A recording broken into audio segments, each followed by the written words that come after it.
é o Evangelho, segundo Jesus, que é a verdadeira luz que vindo ao mundo ilumina todo homem, segundo aquele que concede dons a todos os homens, porque Ele é amor. Hoje eu lerei para nós na primeira epístola de João, no capítulo 4, que começa no verso 15. Aquele que confessar que Jesus é o Filho de Deus, permanece nele, em Jesus, em Deus.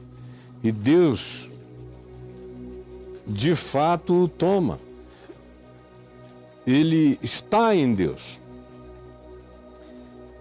Quando alguém confessa que Jesus é o Filho de Deus. O que é isso? É uma frase? Jesus é o Filho de Deus. Então, por causa dessa frase, desse fraseologismo místico, Deus se obriga a estar com alguém? Quando é que alguém confessa que Jesus é o Filho de Deus? Segundo Jesus, segundo tudo que ele viveu, conforme os 4 evangelhos nos ensinam e os apóstolos também. E nesse caso específico, o apóstolo João, que nós estamos lendo, já idoso, com mais de 90 anos, fazendo a síntese do que para ele era evangelho em Cristo. Ele diz: aquele que confessar. O que é confessar? É só dizer com a boca? Onde reside o pacto dessa confissão? No falar ou no viver? Ou é no casamento de ambos? No falar verdadeiro sobre Jesus e no viver verdadeiro na relação com o próximo, segundo Jesus disse que deveria ser. Quem é o que confessa a Jesus como Filho de Deus? Esse em quem Deus permanece nele e ele em Deus. Quem é esse? E João diz: e nós conhecemos. Nós conhecemos e cremos o amor que Deus nos tem. O amor que Deus nos tem. Quem é esse que confessa que Jesus é o Filho de Deus? Senão aquele que conhece e crê o amor que Deus nos tem. Deus é amor. Aquele que confessa que Jesus é o Filho de Deus é aquele que permanece no amor. E assim permanece em Deus e Deus nele. Essa afirmação de permanecer em Deus e Deus nele, e que está presente tanto no confessar que Jesus é o Filho de Deus, quanto também está presente nesse conhecemos e cremos o amor que Deus nos tem. Deus é amor. E quem permanece, manifesta amor na prática. E a prática do amor não são preces nem confissões feitas ao vento, mas são manifestações de obras, de trato, de gestos, de relacionamento, de acolhimento. Esse conhece o amor porque pratica o amor. Todo aquele que pratica o amor conhece o amor. Tudo no Evangelho funciona assim, nessa rotativa de retroalimentação. E nós conhecemos e cremos. Deus é amor. E aquele que permanece na prática do amor, esse é o que permanece em Deus e Deus permanece nele. Esse é o que está confessando que Jesus é Filho de Deus, é quem pratica o amor pelos demais seres humanos. Esta é a obviedade do Evangelho, que a religião não quer ouvir. É como coceira no ouvido, de tanta perturbação. Mas só quando a gente pratica o amor de Deus E só há meios de praticar o amor de Deus e de confessar Jesus como Filho de Deus quando a gente encarna o Evangelho como prática efetiva e relacional de amor em relação ao próximo, a misericórdia para com o próximo, a solidariedade, a compaixão, o socorro, a prática da justiça. Esse é aquele que confessa que Jesus é o Filho de Deus, porque só confessa que Jesus de fato é o Filho de Deus aquele que permanece em Deus. E o que permanece em Deus é o que permanece no amor, porque Deus é amor. Você está tentando se enganar por quê? E enfrentar o Evangelho por quê? E blasfemar contra o Espírito de Cristo, contra o amor de Deus, contra a graça, contra a cruz, contra a inclusividade universal da misericórdia desse acerca de quem se diz que ele é a verdadeira luz que vindo ao mundo ilumina todo homem. Por que você se tornou antagônico do amor de Deus? Nisto é aperfeiçoado o amor, pela prática nas relações. Ele cresce assim, ele se ativa, ele se manifesta, ele se torna verdadeiro quando ele transcende o confessionalismo estéril e se manifesta como prática frutífera de relação de amor, verdade e justiça. Assim, você demonstra que é um filho de Deus, porque Deus é assim, porque Deus é amor. Se você é filho de Deus e confessa Jesus como filho de Deus, então o fruto disso é ter que ser misericordioso. Do contrário, você pode dizer que Jesus é o Filho de Deus o dia inteiro e continuar oco de Deus, e Deus não permanece em ti. E nada de Deus se aperfeiçoa em ti, porque não há amor. Sem amor, nada de Deus cresce em ninguém. Assim é, portanto, aperfeiçoado o amor. O amor em nós se aperfeiçoa como exercício na relação diária com o próximo.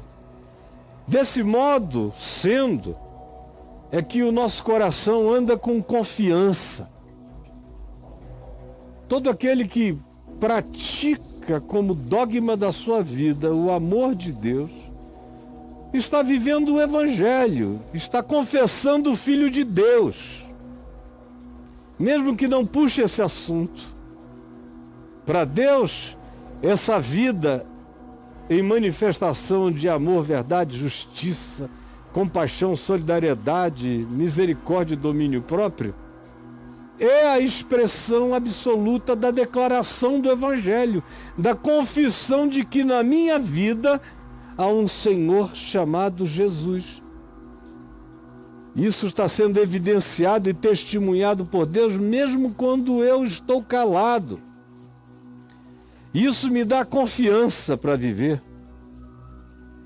Porque, segundo Ele é, também eu sou nesse mundo, ou seja, eu sou um reflexo crescente de Jesus na terra, do amor de Deus no mundo. Aqueles que vivem assim têm e precisam andar com toda confiança. A nossa segurança vem dessa fé que se efetua, se efetiva, se demonstra pela prática do amor. Porque, segundo Ele é, nós somos como manifestação dele. Nós temos que andar como Ele andou, permanecer nele para que Ele permaneça em nós. O que decorre daí é uma existência desassombrada. Uma existência curada de medos, de pânicos, de fobias. O que decorre daí, essa segurança de quem botou o pé na rocha da vida e não tem mais dúvidas sobre nada. No dia do juízo, ele se mantém em pé com confiança. No coração não existe medo de nenhuma natureza, de nenhum julgamento, de nenhum juízo. Se está vivendo como ele é, conforme Ele é, também somos nós agora, praticando a simplicidade do seu dogma único, que é: amados, se Deus de tal maneira nos amou, devemos também nos amar uns aos outros. Ninguém jamais viu a Deus. Se amarmos uns aos outros, Deus permanece em nós e o seu amor é em nós aperfeiçoado. Nisto nós conhecemos que permanecemos nele, ele em nós, em que ele nos deu do seu Espírito. É pela prática desse amor, que não é abstrato, é real, é concreto.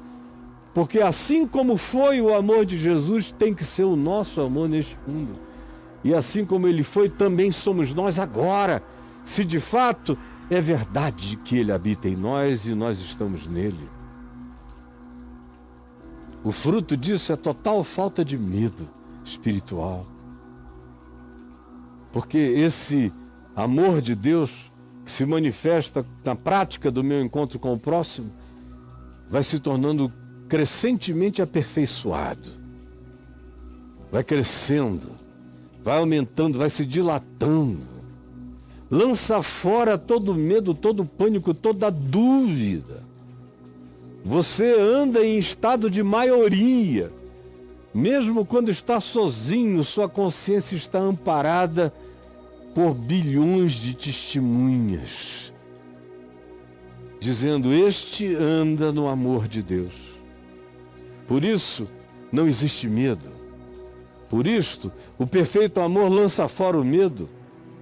Até que se atinja esse nível, essa consciência, o que se vive é o tormento do medo. Aí o indivíduo se torna até ortodoxo, entre aspas, piedoso, religioso, tudo por medo, pânico.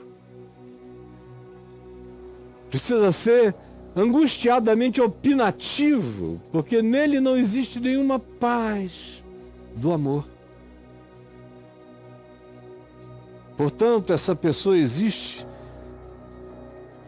no tormento, porque o medo produz tormento. A conclusão é que aquele que teme, que fala porque tem medo, que briga porque tem medo, que acusa porque tem medo, que é intolerante porque tem medo, que é agressivo porque tem medo, porque tem que gritar contra tudo e contra todos, porque tem medo de que, se não gritar, venha a ser julgado. São pessoas irresolutas, sem solução interior, sem a pacificação do Deus que permanece em nós. Eu nele, na sua palavra, frutuo isto pela prática do Evangelho, das minhas relações humanas, manifesto isso pela minha semelhança todo dia com Jesus, mais e mais. O que me faz andar sem medo. Por quê? Porque eu sei que se eu sou capaz de amar, essa é a prova dos 9. Caio,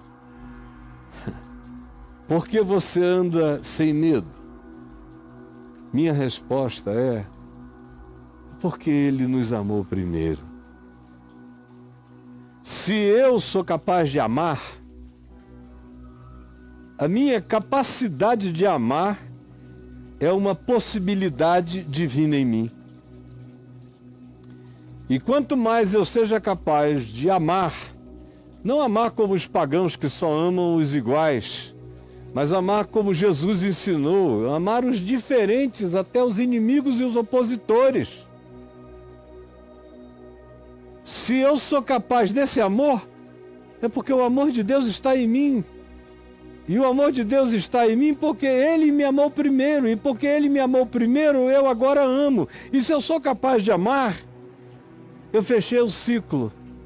O amor é verdadeiro. E esse verdadeiro amor, que se tornou agora um elo em mim para com Deus, de Deus para comigo, porque é um elo de mim para com a manifestação de Deus, que é meu próximo. Esse verdadeiro amor tira do coração todo pânico, todo medo, pacifica o ser.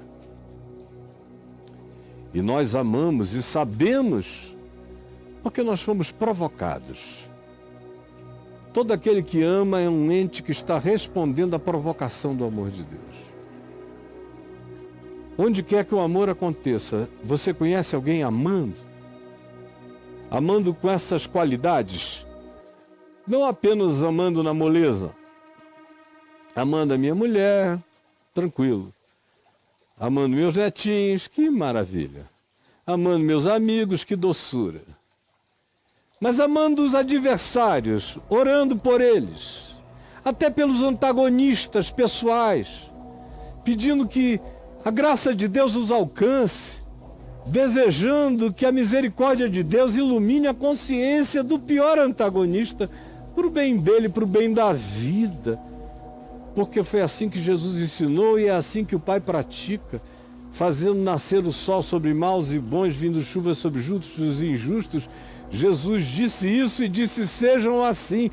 Assim vocês vão se manifestar filhos de Deus, quando vocês repetirem o caráter do Pai, que é assim. Não diga que não está entendendo. Eu te repreendo em nome de Jesus, você está entendendo. Está entendendo. Se alguém disser: amo a Deus, e odiar qualquer irmão aqui não é o crente, membro de igreja, isso não existia. Aqui é o próximo, é o outro ser humano, esse é o irmão. No evangelho inteiro, o irmão não é um membro de uma confraria, é o próximo em qualquer esquina, em qualquer lugar da existência.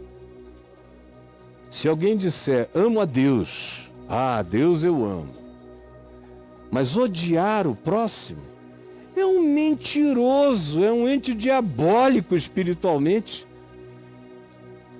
Comete a arrogância de dizer que ama a Deus enquanto odeia ou é indiferente para com o próximo. É mentiroso, é filho do pai da mentira. Pois aquele que não ama a seu irmão, ao seu próximo, ao seu semelhante, a quem vê, um próximo que existe, não pode amar a Deus a quem não vê. Quer amar a Deus? Ame a sua imagem e semelhança, ainda que distorcida, em qualquer outro próximo, porque distorcida ela está em você também. O que vai te fazer semelhante ao Filho de Deus é tratar o próximo como o Pai trata todos os seres humanos, fazendo e derramando bem sobre maus e bons, graça sobre justos e injustos. Jesus disse: é assim que você tem que ser. Ora, temos da parte dele este mandamento. Que mandamento? Que aquele que diz que ama a Deus, esse é o mandamento. É o único mandamento. Ame também a seu irmão. Porque se você amar o seu irmão, não haverá transgressão. O verdadeiro amor não transgride. O verdadeiro amor honra pai e mãe, não furta, não adultera, não rouba, não engana, não mente, não falsifica, não faz fake news acerca de ninguém e nem manda ninguém para o inferno. O verdadeiro amor se manifesta nas práticas ensinadas por Jesus. E na indicação dele, quando disse: imitem o Pai, que ama a todos, é generoso e misericordioso para com os que o bendizem e para aqueles que o ignoram ou que não o conhecem ou que até não querem. Mas ele ama a todos como um pai basicamente bom ama todos os filhos, independentemente de como os filhos por enquanto estejam ou sejam. Um Deus que não seja assim é inferior a mim. Um Deus que não seja melhor do que eu não serve para ser meu Deus. Porque eu sei amar filhos em tempo bom, em tempo ruim, me honrando, não me honrando, me dignificando, não me dignificando, me reconhecendo, não me reconhecendo. Eu sei que sei.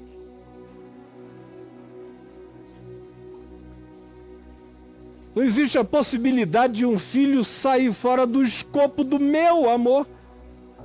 Quanto mais do amor de Deus, eu não quero para mim um Deus que ame menos do que eu. Que seja inferior a mim no olhar de graça. Não me serve um Deus que não tenha, no mínimo, o reflexo do olhar de graça, que supostamente só está em mim por causa da ação do Espírito dele, reconstruindo a imagem e semelhança dele em mim. Será que não dá para entender? Ou o diabo cegou o seu entendimento de tal modo que você ouça essa verdade límpida de Cristo Jesus e da palavra de Deus e diga: é blasfêmia. Aí eu fico com muito cuidado pelo que você está fazendo contra a sua vida. E no dia do juízo você chegará sem nenhuma confiança. O que está implícito aqui é isso. Aquele que não ama,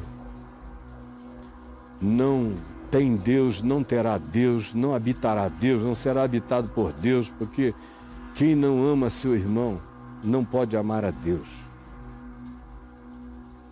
E o Deus que é amor. E aquele que anda nessa consciência a manifesta como prática todo dia. Na simplicidade de gestos verdadeiros e no acolhimento gracioso de todos em Cristo Jesus. Do contrário, se estará confessando um Deus menor do que a melhor bondade humana. Isso seria absolutamente patético se você crer num Deus que ame menos do que um homem pecador.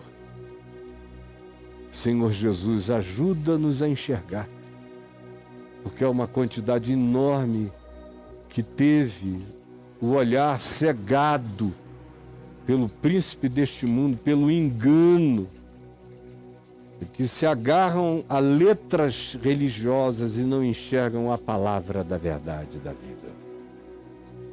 Por favor, manifesta a luz da tua verdade agora. É o que eu te peço em nome de Jesus. Amém e amém.